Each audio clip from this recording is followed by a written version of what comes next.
Bonjour, c'est Claire-Lise. Alors, voici cette deuxième audio d'introduction au conte amérindien d'Avril, La femme qui voit loin. Alors, je ne sais pas si vous avez écouté ou lu le conte, et réécouté et relu ce conte, mais si vous ne l'avez pas fait, je vous invite à le faire. C'est un conte qui nous transmet des enseignements très importants, complexes. Et cette deuxième audio d'introduction a pour vocation de nous aider à y rentrer un peu plus dedans tranquillement pour essayer d'en comprendre plus profondément le sens et la quintessence, j'ai envie de te dire, pour nous aider ensuite dans notre vie à nous. La femme qui voit loin, c'est celle qui a la capacité de se projeter dans l'univers pour aller voir au-delà ce qui se passe. On a eu déjà, je vous ai proposé une première audio et vidéo d'introduction dans lequel on a un peu plongé grâce à cette vidéo dans le cosmos et on a vu l'impressionnante réalité qui nous entoure au niveau de l'univers en fait. On a vu qu'on était entouré de plus de 100 milliards de galaxies, qu'il y avait à peu près 200 milliards d'étoiles par galaxie, et qu'on estime ne pouvoir en voir que 5%. C'est juste vertigineux. Ce qui se passe au-dessus de notre tête, dans ce monde physique, dans ce monde de la matière, dans ce monde du palpable, du visible.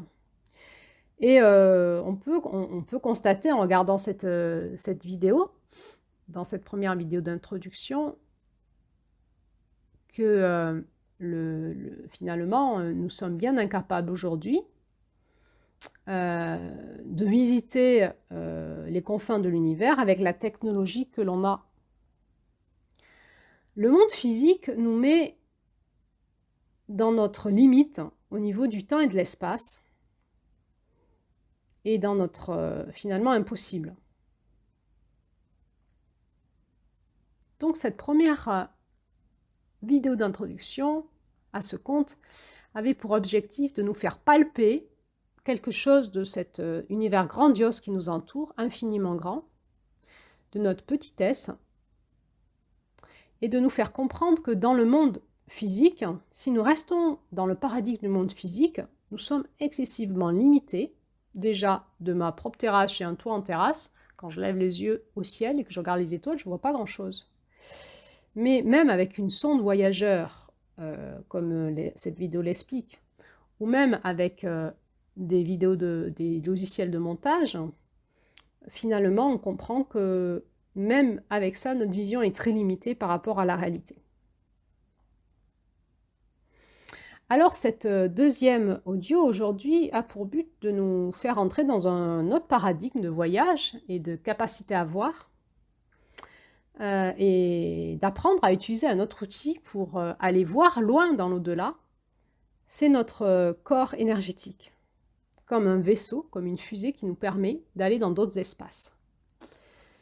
Nous avions vu, au mois de janvier-février, je crois, que dans ce que nous explique la physique, la science aujourd'hui, au niveau de sa connaissance aujourd'hui, on peut dire qu'il existe 3 mondes avec 3 lois physiques différentes. Le monde de la matière, avec les lois de la matière, les lois physiques de la matière.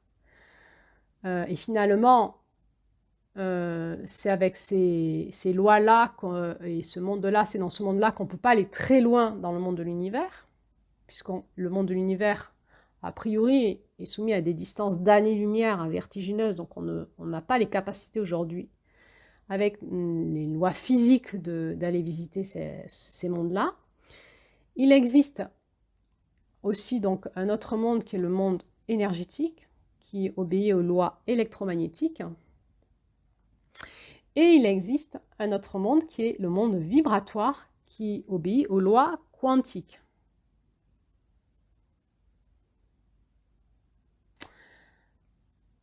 Eh bien, nous allons voir aujourd'hui que l'univers est aussi probablement constitué d'au moins ces trois mondes, peut-être qu'il en existe d'autres que l'on ne connaît pas aujourd'hui, et qu'en utilisant les lois énergétiques et quantiques, nous avons la capacité, finalement, de dépasser le monde de l'espace et du temps pour aller visiter très loin d'autres espaces de conscience.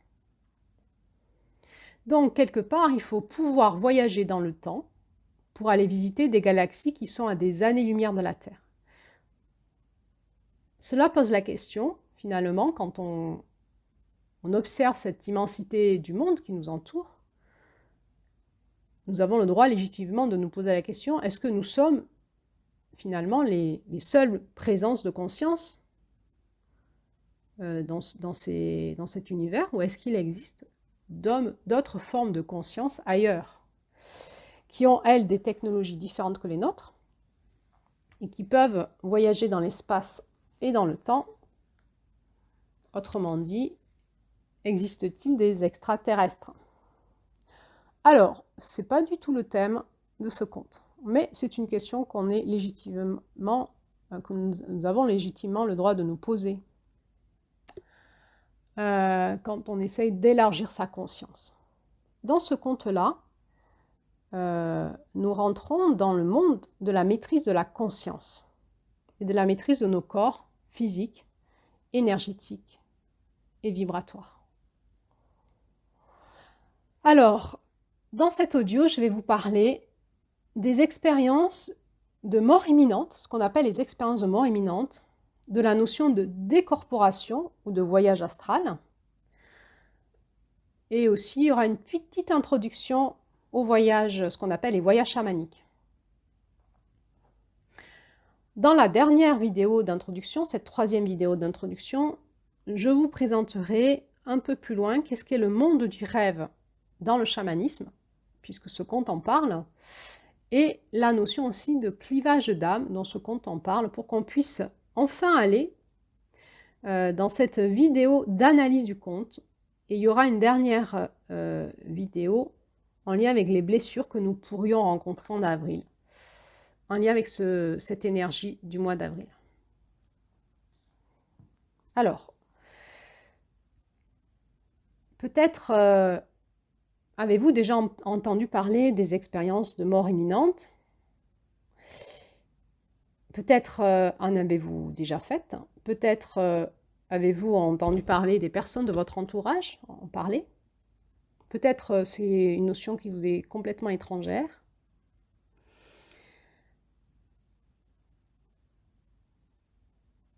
Qu'est-ce que la décorporation? On appelle ça aussi le voyage astral.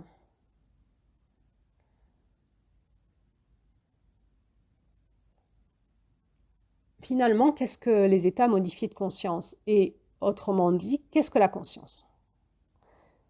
Moi, je crois que cette porte de l'Est, elle nous parle de ça, elle nous parle de la conscience. Dans ce conte d'avril, dans ce mois d'avril, nous sommes réinvités à réinvestiguer notre connaissance, notre expérience et nos croyances sur le monde de la conscience.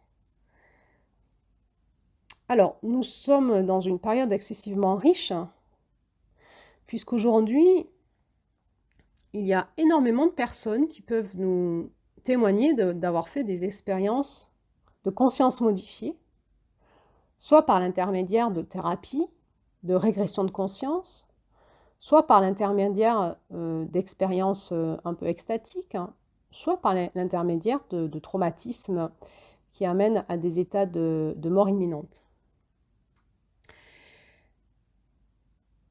On se pose cette question, est-ce que ce phénomène est paranormal?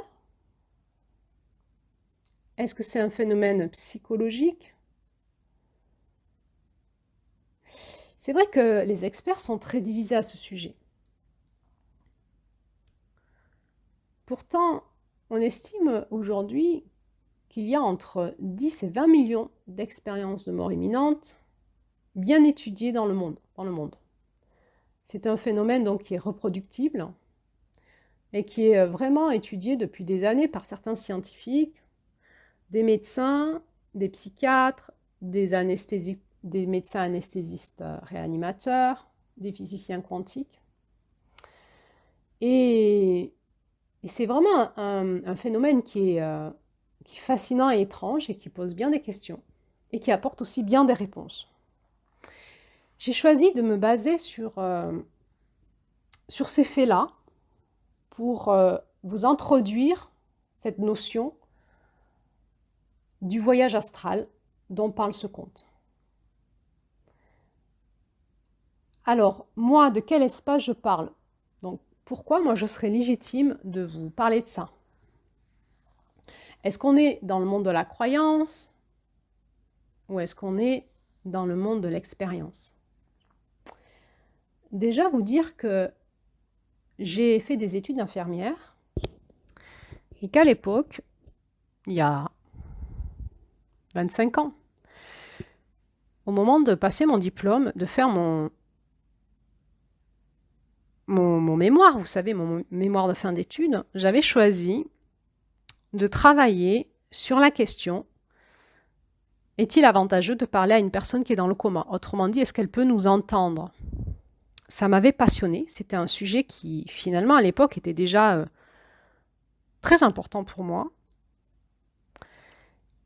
Et j'avais fait un gros travail de recherche et j'avais eu un 18 sur 20. Mon mémoire avait été exposé à la bibliothèque, puis volé. Ça, c'est pour la petite parenthèse. Mais simplement aussi vous dire qu'ensuite, j'ai été infirmière en réanimation pendant 12 ans.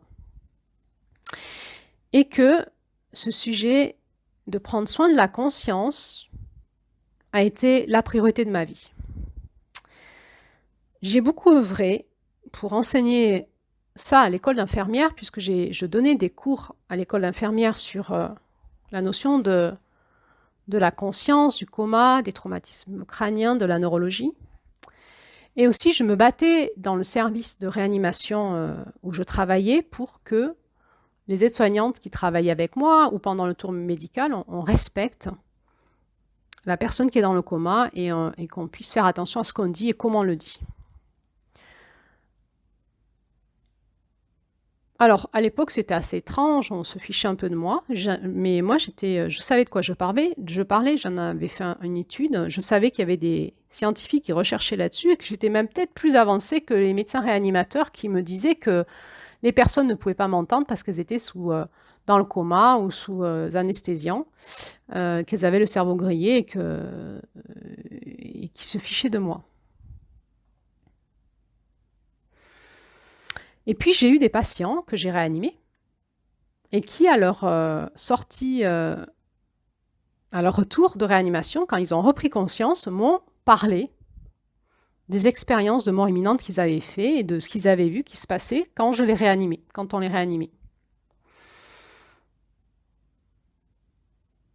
Bien sûr, à l'époque, je connaissais déjà ces thèmes-là qui m'interrogeaient, qui me faisaient aussi un peu peur.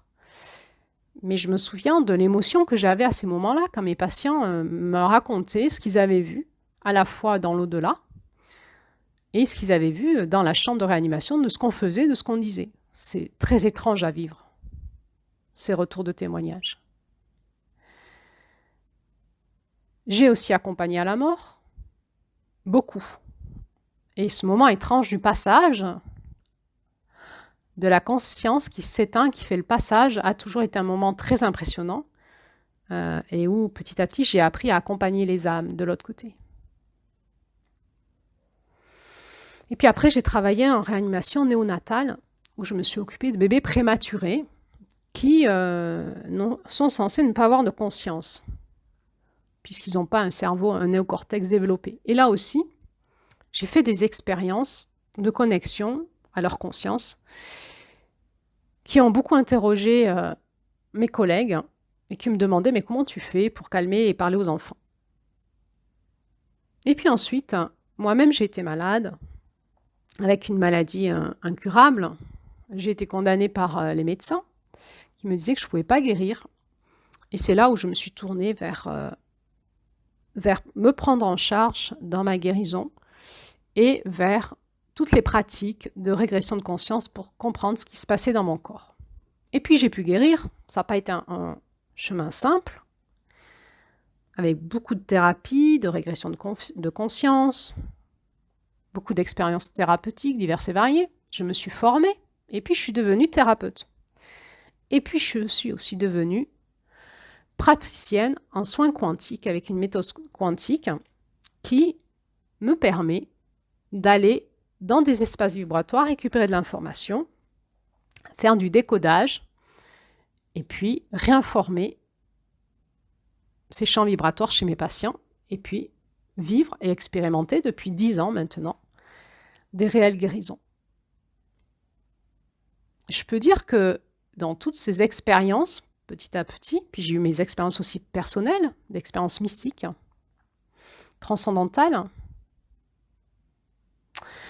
dans toutes ces expériences personnelles, petit à petit, ça m'a amené à apprendre à naviguer dans ces deux mondes, ce monde de notre corps physique, de notre conscience liée au corps physique, et ce monde de la conscience de l'au-delà du corps physique. Pour pouvoir amener des techniques de guérison et à moi et à mon entourage. Et puis, petit à petit, je me suis aussi, donc, pendant des années, j'ai pratiqué du chamanisme et j'ai appris à faire les voyages chamaniques. Et puis, j'ai animé des groupes pendant 6 ans, des groupes de femmes en chamanisme, et je leur ai appris à faire des voyages chamaniques. Je vous parlerai de ce qu'est un voyage chamanique dans cette 3e introduction en audio. Mais là aussi, j'ai appris que l'on pouvait accompagner tout un groupe dans d'autres états de conscience, les accompagner, voir ce qui se passait pour eux, et puis leur apprendre à maîtriser ces espaces-là et à les faire revenir. Voilà, donc c'est de tous ces espaces-là que je vais vous parler.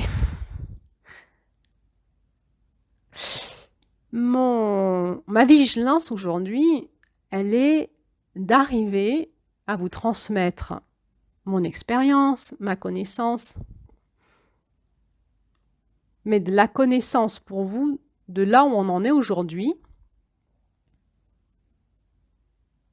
à la fois dans ce qui se passe dans le monde, qui parfois, peut-être, vous ne savez pas ce qui se passe parce que vous n'êtes pas dans les services de réanimation, vous n'accompagnez pas la mort, vous n'êtes pas dans les travails thérapeutiques. Et peut-être que vous le savez, peut-être que vous m'écoutez, que vous le savez, que vous avez déjà pratiqué vous-même. En tout cas, pour moi, mon objectif n'est pas de vous dire on y croit pas, mais de vous apporter, d'essayer d'introduire ce que moi je sais, de vous le dire, de vous le transmettre, pour vous amener un pas plus loin dans ce conte et dans la compréhension de ce que ce conte amérindien essaye de nous transmettre.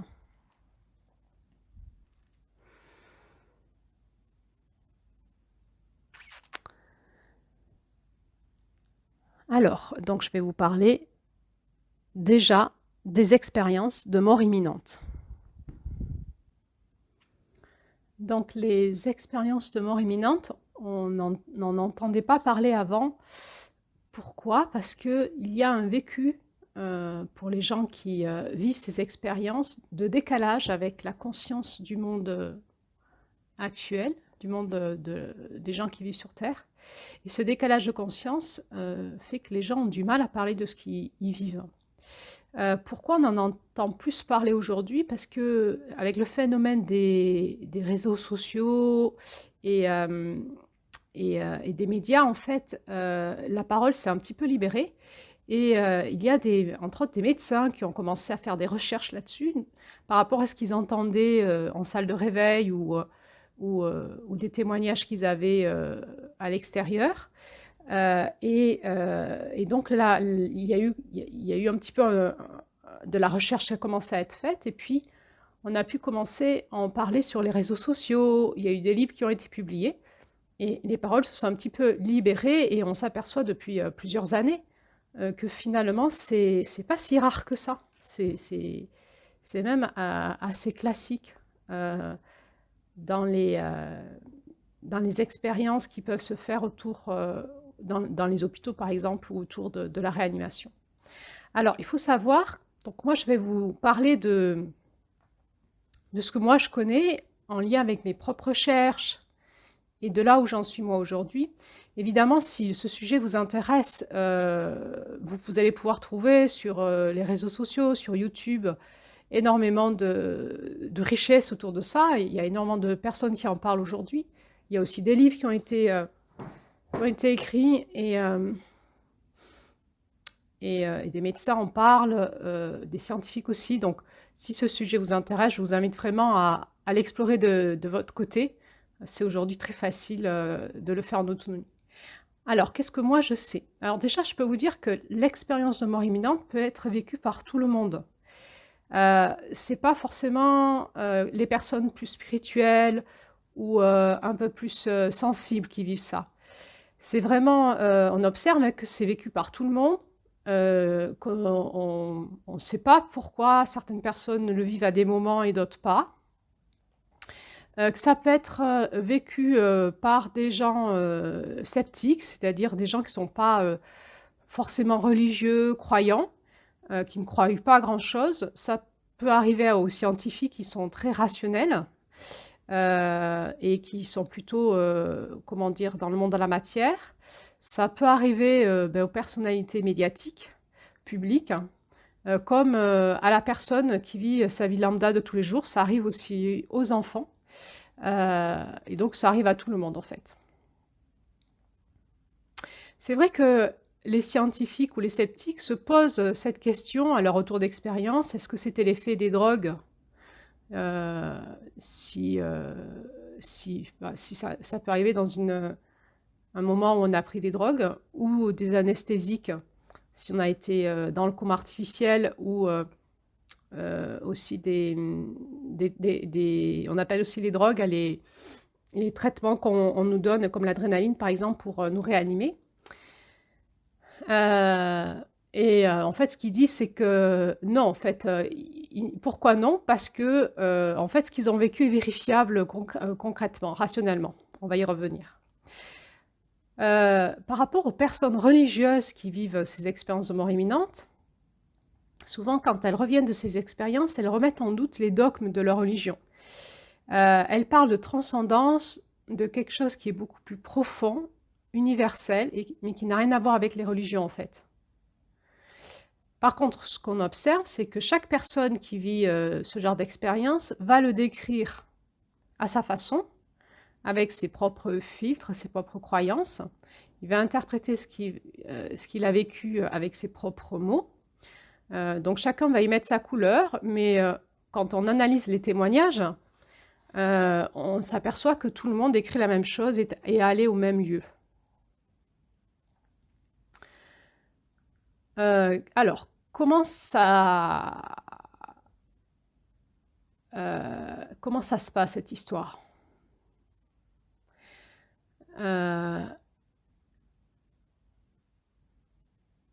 D'abord, il y a une difficulté à en parler. Une difficulté à en parler, à poser des mots, parce que c'est comme ineffable ce qui se passe, et il n'y a pas de mots dans notre vocabulaire qui peut décrire ce qu'ils vivent. Donc, on observe que les gens, quand ils témoignent, ils ont du mal à s'exprimer et à trouver les mots justes c'est très réducteur, les mots par rapport à ce qu'ils ont vécu.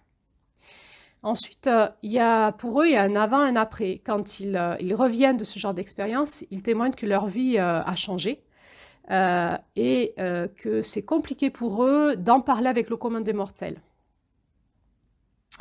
Donc, ça concerne des gens, d'abord, qui frôlent la mort. Donc, c'est pour ça qu'on parle d'expérience de mort imminente. Mais pas que.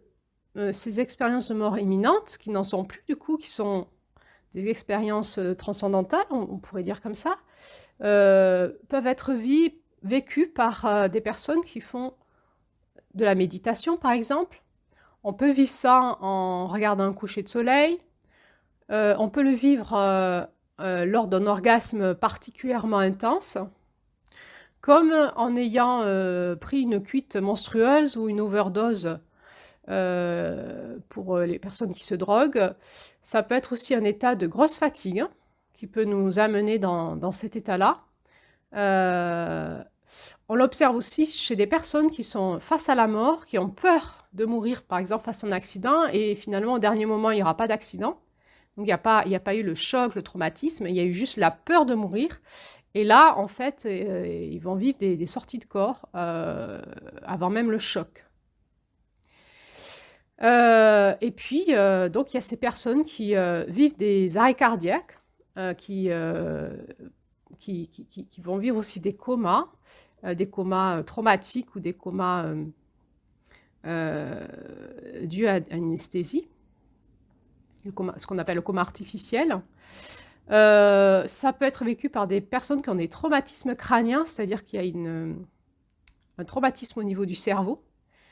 Et en fait, dans l'arrêt cardio-circulatoire, dans un coma traumatique, on observe au niveau scientifique qu'il n'y a plus rien qui marche au niveau de la circulation, soit du cerveau, soit du cœur. Les organes sont plus fonctionnels. Donc, ce qu'on observe, c'est que ces expériences semblent être indépendantes de l'état fonctionnel du cerveau. C'est cela qui pose de grosses questions, en fait. Alors, quand on écoute ces témoignages, le scénario est toujours le même. Donc, on va observer qu'il y a comme une structure dans l'expérience qui va être la même pour tout le monde, tout le temps. Donc, il y a l'induction, il y a le truc qui fait qu'on va le vivre, donc je viens de vous en parler. Et puis, ensuite, il va y avoir ce phénomène de décorporation. La décorporation, c'est la sensation de sortir de son corps, de flotter, et même de voir à travers les objets.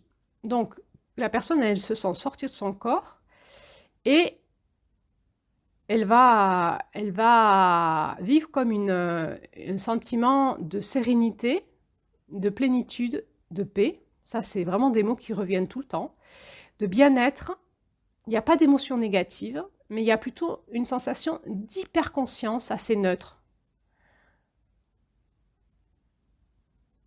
Alors, quand on leur demande « mais est-ce que vous voyez à travers des yeux ?» elles vous disent « non, je voyais mon corps en bas ». Donc, il y a pas mal de témoignages qui expriment la sensation d'être comme aimanté, comme attiré, aspiré ailleurs. Certains se retrouvent au-dessus de leur corps, d'autres à d'autres endroits de la pièce, d'autres partent. À ce moment-là, on observe que le temps et l'espace n'existent plus dans l'espace de la décorporation. C'est-à-dire que vous pouvez traverser les murs, vous pouvez voir à travers les objets, voire même à travers les yeux des personnes en fait, qui sont par exemple dans la pièce. Mais aussi, il suffit que vous pensiez à une personne pour vous retrouver instantanément avec elle, et ça peut être à des kilomètres de là. Donc la notion d'espace n'existe pas.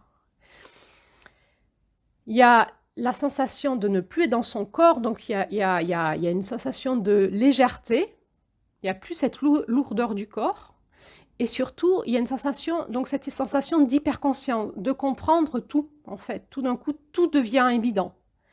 Et parfois même le tout. Par contre, donc ils entendent, ils voient, ils perçoivent, ils ressentent, ils comprennent. Par contre, il y a quelque chose qu'ils n'arrivent pas à faire, c'est à communiquer avec leur environnement. Ils n'arrivent pas à communiquer avec les gens qui sont dans la pièce, qui les réaniment, ou avec leurs proches qui se font du souci, par exemple. Alors, cette décorporation, on peut l'appeler aussi d'une autre façon, on peut appeler ça le voyage astral. On va y revenir avec ce qu'explique la science quantique aujourd'hui par rapport à ça. Mais là, en fait, je vous parle d'abord de ce qu'on sait en fait dans le monde un petit peu, dans ce monde-là un petit peu étrange de la conscience, de la spiritualité ou de l'ésotérisme.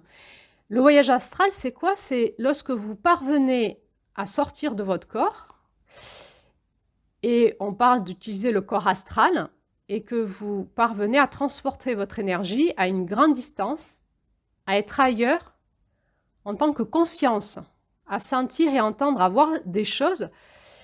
Donc ça s'appelle faire un voyage astral, dans le monde en fait astral.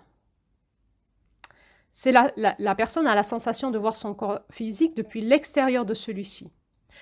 Alors, il y a des synonymes, donc il y a la décorporation, on peut parler de voyage astral, on peut parler de bilocation, de translation, on peut parler de dédoublement et donc de décorporation. Dans l'ésotérisme, on dit que c'est l'esprit qui se dissocie du corps physique pour vivre une expérience autonome et explorer librement l'espace de l'environnement. Donc, il y a d'abord cette étape de décorporation.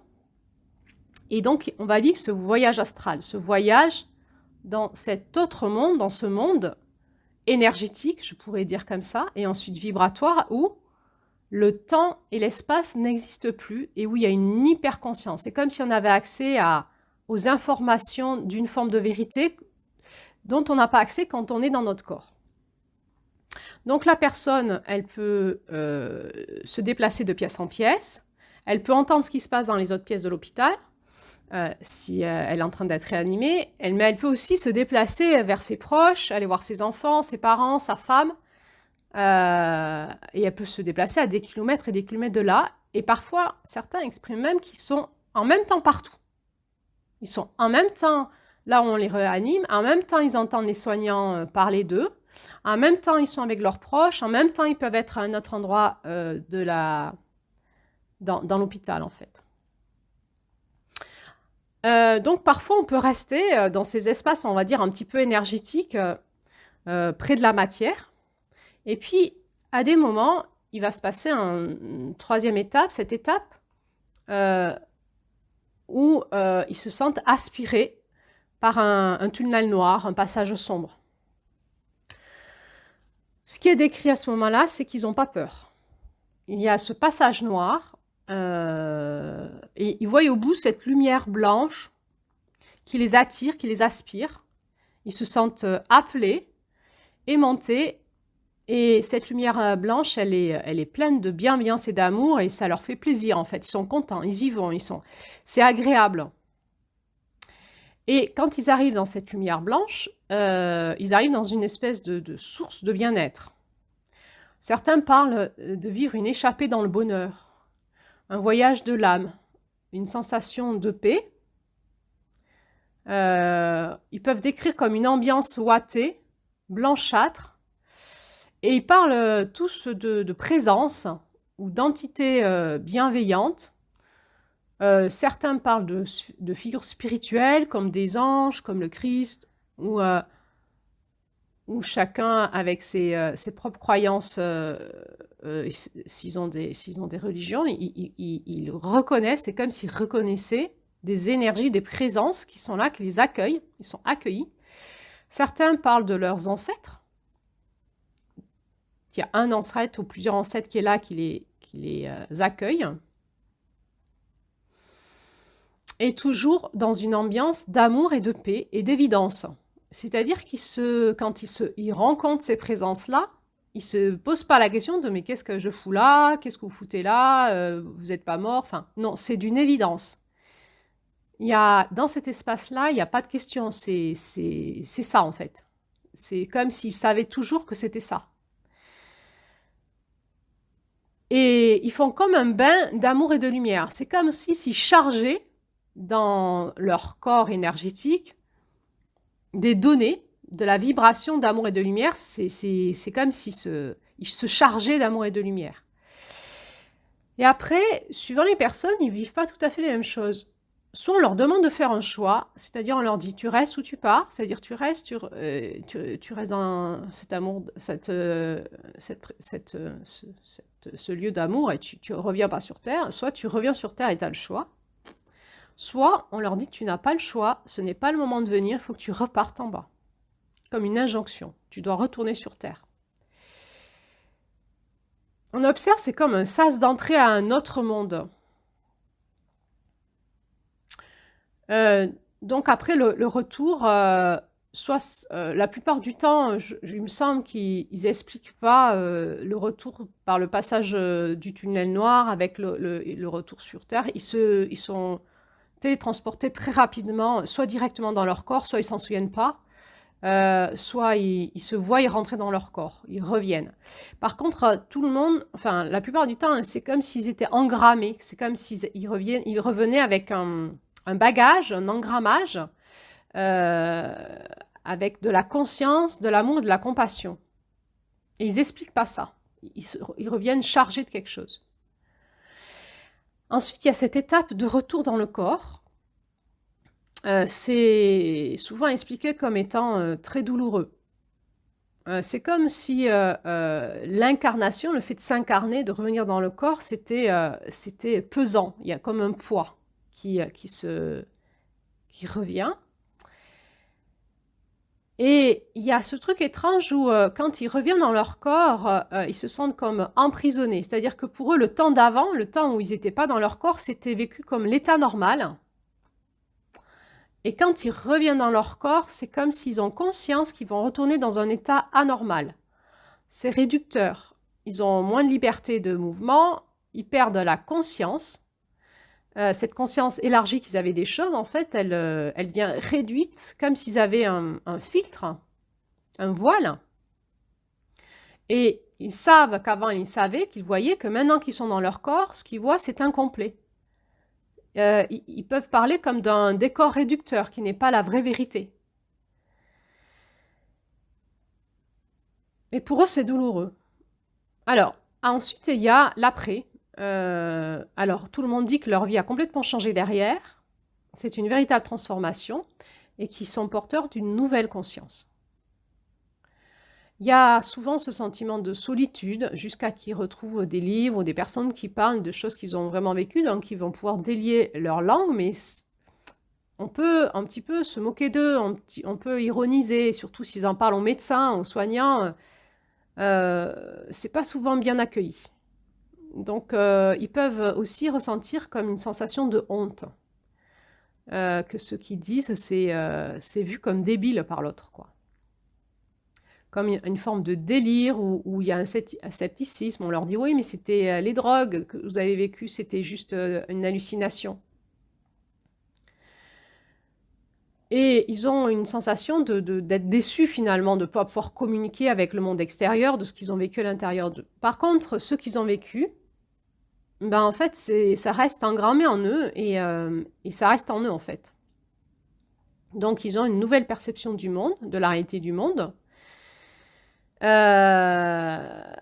Et ils disent en fait qu'ils ont en eux cet état de conscience modifié dans cette sensation de l'amour qui protège et qui redonne cette plénitude. Et quand ils rebasculent dans le monde sur Terre, ils rebasculent dans un monde où il y a un état de peur, de haine, de confusion, et ils se sentent mal à l'aise en fait. Pour eux, c'est très difficile de revenir dans un monde qui fonctionne sans amour. Les personnes sceptiques ne parlent toujours pas de religion, hein. Ils parlent d'un état de conscience, d'une sensation de présence, d'amour, mais pas de religion. Voilà un petit peu ce que moi je peux vous dire sur les expériences de mort imminente. Alors, qu'est-ce qui se passe au niveau du corps médical? Alors aujourd'hui, en 2024, c'est toujours tabou pour beaucoup de médecins. Quand les patients leur parlent de ça, ils bottent en touche en fait, hein. Donc on peut se poser la question pourquoi?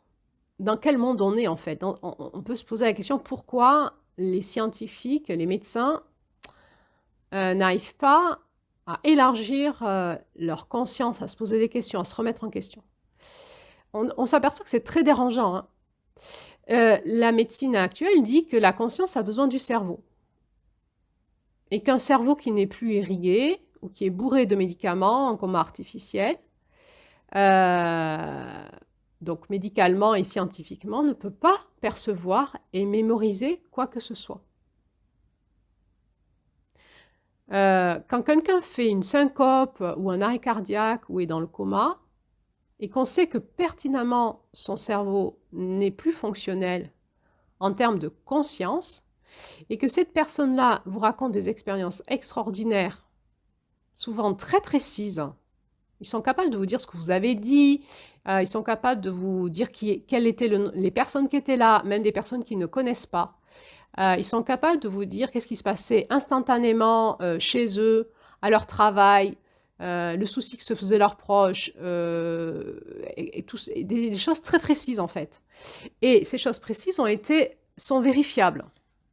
À ce moment-là, le médecin, il vit en fait un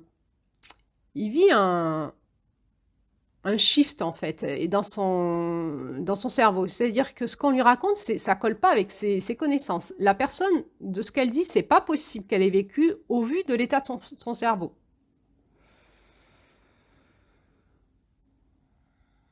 Donc c'est théoriquement impossible. Et du coup, à ce moment-là, c'est très difficile pour un médecin ou des scientifiques d'admettre que quelque chose les dépasse complètement. Donc ils essayent de trouver une raison à ce que les gens disent, et la plupart du temps, on essaye de dire, ben oui, c'est un délire lié à une perception erronée neurologique due à un traumatisme ou à des médicaments. Le problème, c'est que il y a des personnes qui parlent vivre ça et qui n'étaient pas sous médicaments à ce moment-là, ou n'avaient pas de traumatisme particulier.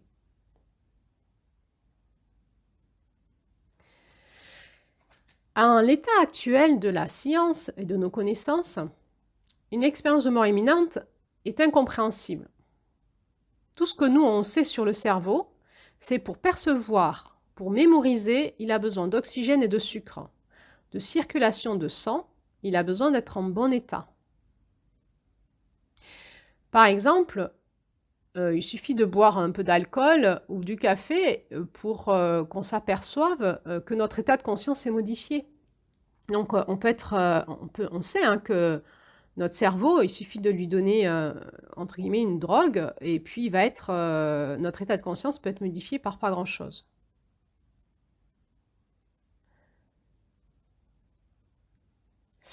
Et ce qui crée une distorsion cognitive, quelque part, pour la science, pour le scientifique qui se base sur cet état-là de connaissance, c'est que non seulement la personne qui a un cerveau abîmé ou qui n'a plus d'oxygène ou qui n'a plus de sang qui circule dans son cerveau, non seulement il ne peut plus être conscient, mais ce qui est dérangeant, c'est que les personnes qui racontent leur expérience de mort imminente, ils vous disent en plus que non seulement ils étaient conscients, mais bien plus conscients, bien plus lucides, d'une manière bien plus claire que d'habitude. Ils avaient un esprit beaucoup plus clair que d'habitude. Ils percevaient les choses de manière beaucoup plus globale que la perception des 5 sens. Il y avait comme une hyperconscience, et en plus de ça, ils ont une mémoire très précise des choses. Et ça, c'est pas possible. Donc, finalement, on en est là. On est dans la confrontation d'un monde scientifique et de connaissances actuelles et d'un monde d'expérience et de recueil d'expérience et de recherche qui met en remise en question totale de ce que dit la science aujourd'hui et notre niveau de connaissance. De quoi ça parle? Ça parle de la grande question énigmatique. Qu'est-ce que la conscience? C'est vraiment l'enjeu des neurosciences aujourd'hui.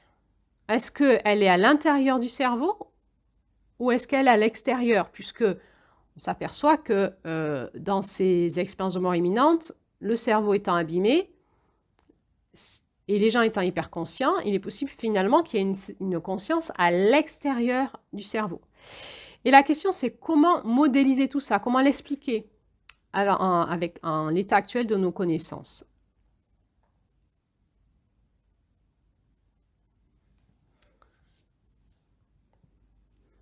Donc, les scientifiques, ils se posent la question où se localise la conscience au niveau médico-chimique? C'est une énigme, en fait. On s'aperçoit que souvent, on a une notion réductrice de la conscience. On a l'impression d'exister par rapport à nos 5 sens, à notre perception de nous et du monde avec nos 5 sens. Et du coup, on peut se poser la question, et c'est la question que nous posent les expériences de mort imminente, c'est et si on n'avait plus les 5 sens, que deviendrait la conscience? Donc, on a deux façons de considérer ces expériences de mort imminente. Soit elles sont réelles, mais dans ce cas-là, ça demande de chambouler toutes nos croyances sur le fonctionnement de la conscience, car la conscience ne peut pas être réduite au fonctionnement de notre cerveau. Soit elles sont dues à un dérèglement cérébral et à des produits anesthésiants. Et donc cette dernière pensée, c'est la pensée dominante des scientifiques matérialistes. Mais voilà, ça pose un problème par rapport aux nombreux témoignages que l'on a maintenant et aux recherches que font d'autres scientifiques qui ne croient plus à ça. Donc il y a un courant de chercheurs qui est arrivé d'abord des États-Unis et qui s'est maintenant internationalisé, qui considère que la conscience est à l'extérieur de nous et qui considère qu'au vu de leurs recherches, que la conception d'une conscience qui serait due à la connexion de neurones entre eux et à l'impulsion électrique et des énergies chimiques dans le cerveau ne tient plus la route. Alors, il parle par exemple de la notion de lucidité finale. C'est quoi la lucidité finale? C'est par exemple des personnes qui toute leur vie n'ont pas été, et ont été très matérialistes, n'ont pas été dans des consciences un petit peu élargies du monde, n'étaient pas du tout spirituelles par exemple, ou même des personnes Alzheimer, c'est-à-dire que leur cerveau ne fonctionne plus depuis des années, et qui au moment de leur mort arrivent dans une hyperconscience, une lucidité, et avant de mourir, les quelques heures avant de mourir, peuvent expliquer aux personnes qui les entourent ce qu'elles ont vécu et pourquoi ça s'est passé comme ça et où c'est qu'elles vont. Donc, on ne sait pas pourquoi tout d'un coup il y a ce changement de conscience au moment même où le cerveau est en train de se détruire. C'est-à-dire qu'au moment de votre mort, souvent, il y a un ralentissement du cœur, il y a la circulation qui se fait mal, le corps est en souffrance. Donc, ce n'est pas là où on pourrait être en principe, on ne devrait pas être dans une forme de lucidité si on en reste au fonctionnement cérébral. Il y a aussi cette notion, ils parlent des cas savants acquis. Les cas savants acquis, c'est quoi? C'est des personnes qui ont par exemple eu des traumatismes crâniens ou des hydrocéphales, c'est-à-dire des cerveaux qui sont abîmés ou qui ont très peu de matière cérébrale et qui, contre toute attente, vont avoir un QI au-delà de la normale. Et ça, c'est pas explicable. Il y a aussi donc des cas, ils ont beaucoup travaillé avec des médiums en fait, en salle d'opération ou dans les salles de réanimation avec les personnes qui sont dans le coma, où les médiums captent la conscience de la personne qui est dans le coma, discutent avec lui et est capable de vous transmettre l'entièreté du dossier médical de la personne sans le connaître ou va exprimer les préoccupations du patient, par exemple sur sa famille qui se fait du souci, alors que le médium, bien sûr, n'avait accès, n'avait aucune connaissance sur le patient lui-même.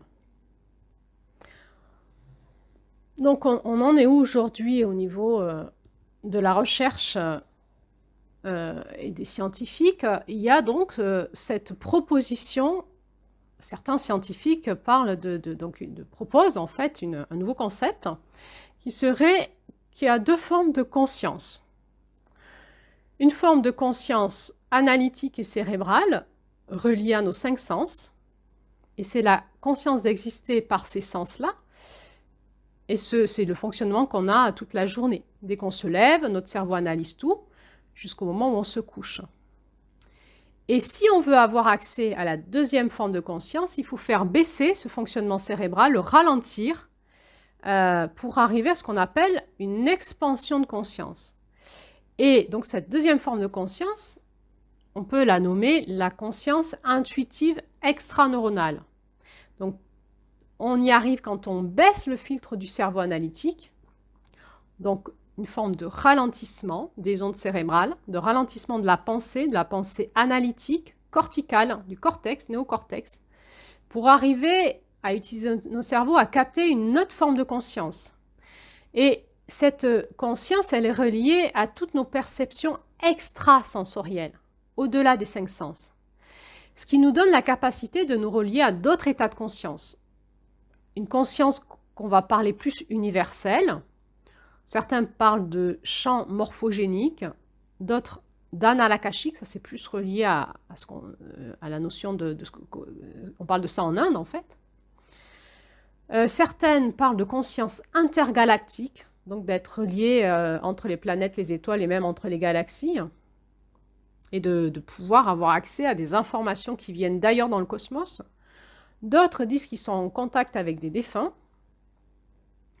Et cette conscience intuitive extraneuronale, en fait, les chercheurs disent que c'est un espace énergétique et vibratoire où il y a des informations qui circulent que l'on peut capter. C'est un espace d'information où peut se connecter des artistes pour être inspirés, par exemple, mais aussi des chercheurs pour essayer de comprendre comment fonctionne le mystère du monde, mais aussi bien, par exemple, les médiums.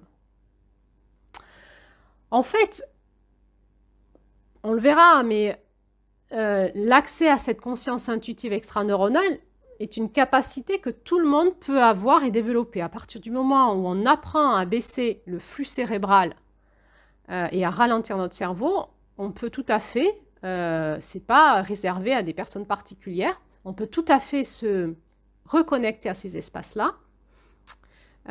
Simplement, il y a des personnes qui peuvent le faire de manière plus facile que d'autres. Cet espace de conscience intuitive extraneuronale, cette deuxième forme de conscience, qui est reliée à nos perceptions extrasensorielles, qui nous met dans cette hyperconscience, on observe que c'est comme un phénomène de délocalisation de la conscience. C'est comme si on pouvait faire bouger notre conscience et la délocaliser, c'est-à-dire la faire voyager. On a accès à la visualisation du futur, du passé, et en fait, on s'aperçoit qu'on est probablement dans un monde vibratoire et qu'on est soumis aux lois quantiques. C'est-à-dire que dans l'espace quantique, le temps et l'espace n'existent plus, et on s'aperçoit que quand on a accès à ces informations de cet espace-là, on peut voyager dans le temps. On peut autant aller dans le passé que dans le futur, et qu'on peut aller dans d'autres formes d'espace, se délocaliser instantanément, sans que ça soit compliqué, quoi. C'est un espace donc, où il y a des sources d'inspiration, mais on peut aussi avoir accès à des formes d'autres consciences par télépathie, et puis on peut avoir accès à des sources guérisseuses. Donc, comment on arrive à ralentir cette activité électrique corticale du cerveau, du néocortex, pour arriver à cette expansion de conscience? Donc, soit il y a un traumatisme qui ralentit le cerveau, voire qui l'arrête, et donc notre conscience est comme projetée à l'extérieur automatiquement, soit on peut le faire par induction hypnotique, par de l'hypnose. On peut le faire par les inductions au tambour. On va parler plus long. Qu'est-ce que c'est qu'en voyage chamanique? On fait des inductions au tambour, c'est-à-dire que par un rythme particulier généré par le tambour, on va amener un ralentissement des ondes cérébrales et la personne va vivre un état de conscience modifié à ce moment-là. Par la méditation, en ralentissant les ondes de son cerveau par la méditation, évidemment par des produits chimiques ou des traumas, et même les personnes Alzheimer, on pense qu'elles sont dans ces états-là. Voilà, on peut aussi les acquérir par des fatigues extrêmes. Et ça, c'est aussi une technique qu'on utilise dans le chamanisme, c'est de fatiguer les gens, de les mettre à l'extérieur de leurs limites physiques pour les amener dans cet espace de conscience-là pour qu'ils captent quelque chose au-delà de leur corps. Donc, on vient de voir que les expériences de mort imminente nous amènent à la notion de décorporation, de voyage astral, et finalement, que ces expériences nous montrent qu'il existe peut-être deux formes de conscience, une conscience neuronale, cérébrale, corticale, analytique, et une conscience à l'extérieur de nous, auquel on pourrait accéder en ralentissant ce cerveau ce bruit cérébral qui pourrait nous amener dans ce qu'on appelle l'expansion de conscience, l'hyperconscience, et aller dans d'autres espaces, et que ces espaces-là, on peut les atteindre soit techniquement avec des techniques de soins ou de maîtrise en fait de son esprit et de son énergie, soit par des expériences traumatiques. Et que tout ça remet en question la notion de la conscience comme la science l'expose aujourd'hui, en tout cas en France. Puisqu'on s'aperçoit que quand même dans d'autres pays, beaucoup d'autres pays, les autres pays sont beaucoup plus ouverts à cette notion de conscience et de spiritualité. La spiritualité étant accès à d'autres mondes, d'autres espaces et d'autres consciences, et le sens de la vie, et sortir de l'espace des croyances. Alors là, à ce niveau-là, je me suis penchée un petit peu savoir qu'est-ce que disait la physique quantique. Puisque, évidemment, il y a soit on vit, on expérimente et on ne cherche pas à comprendre, soit il y a tous ces chercheurs qui disent nous, on veut comprendre. Donc, on peut se pencher sur qu'est-ce que dit la physique quantique. La physique quantique, je vous rappelle, c'est la physique. La mécanique quantique, c'est l'étude des forces et du monde de la vibration. À l'intérieur du noyau, c'est subatomique, c'est à l'intérieur du noyau de la cellule, dans un espace où la matière n'existe plus.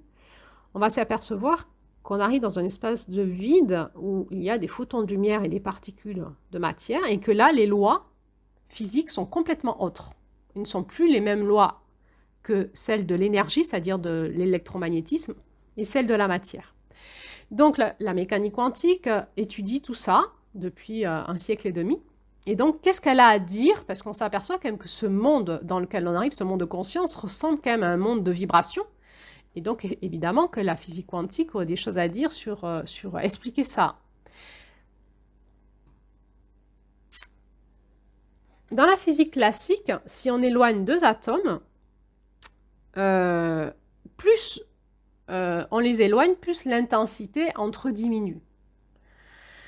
Dans la mécanique quantique, il y a la notion de non-séparabilité dans cet espace-là. C'est-à-dire que l'on soit proche ou très éloigné, les particules n'auront pas de diminution d'intensité.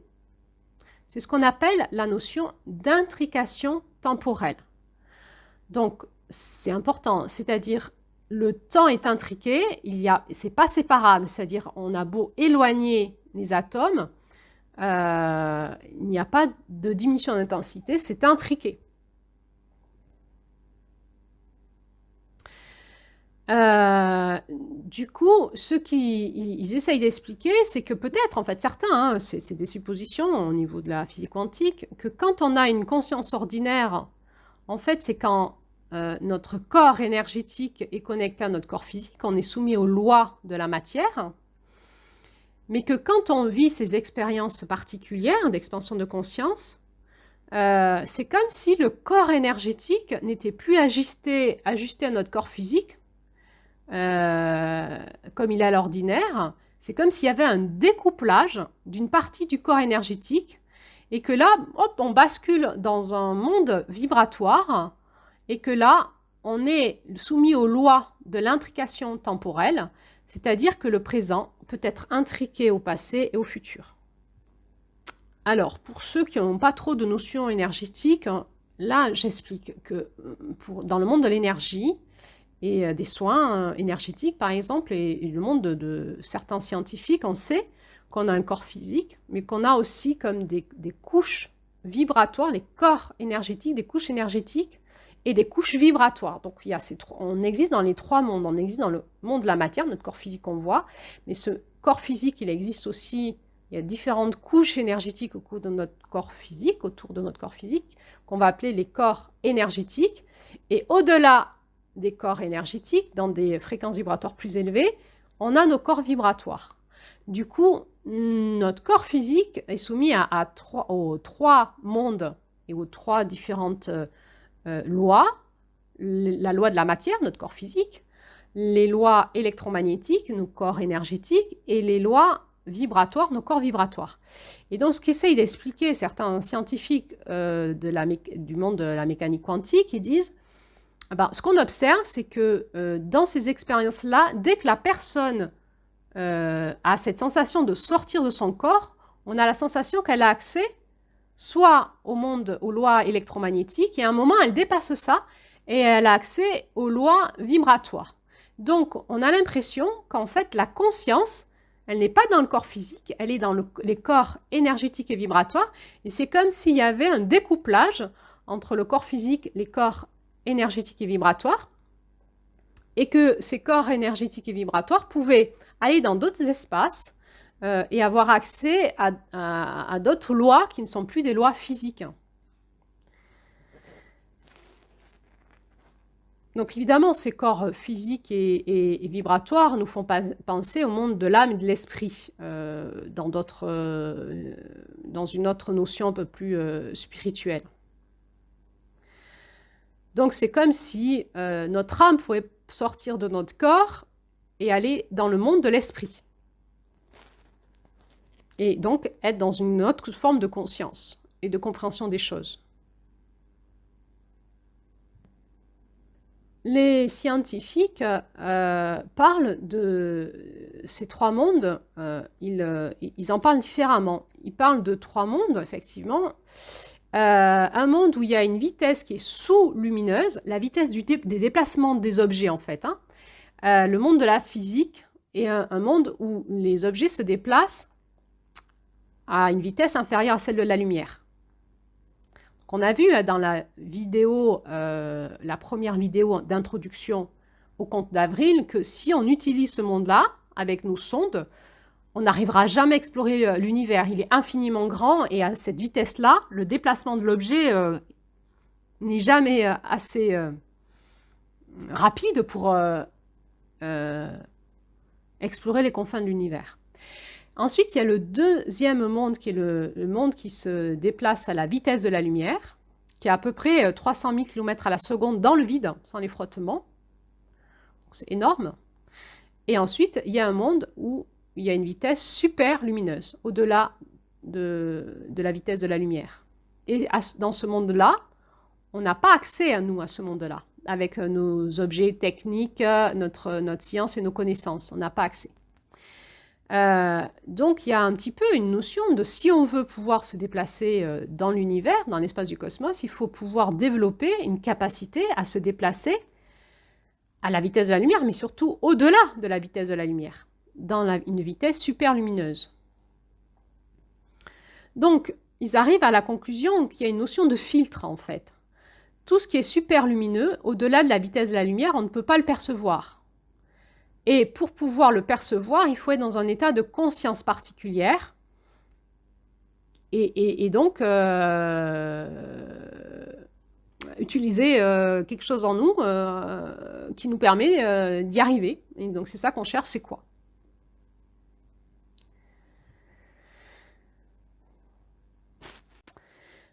Voilà. Donc, j'arrive à la conclusion de cet audio. À ce niveau-là, j'espère que vous n'avez pas le cerveau qui chauffe trop, parce que ça faisait beaucoup d'informations à écouter. Je vais donc conclure par nous rappeler l'essentiel de ce qu'on a vu aujourd'hui. Peut-être qu'on peut se dire qu'il existe deux types de conscience. La conscience neurocorticale, du néocortex à l'intérieur dans notre cerveau, et que quand on arrive à faire taire ce bruit du néocortex et à ralentir les ondes cérébrales, on peut atteindre une conscience qu'ils appellent intuitive extraneuronale, qui est finalement une conscience qui est dans un monde d'information. Et ce monde d'information vibratoire n'existe que dans un monde où il n'y a plus de support matériel.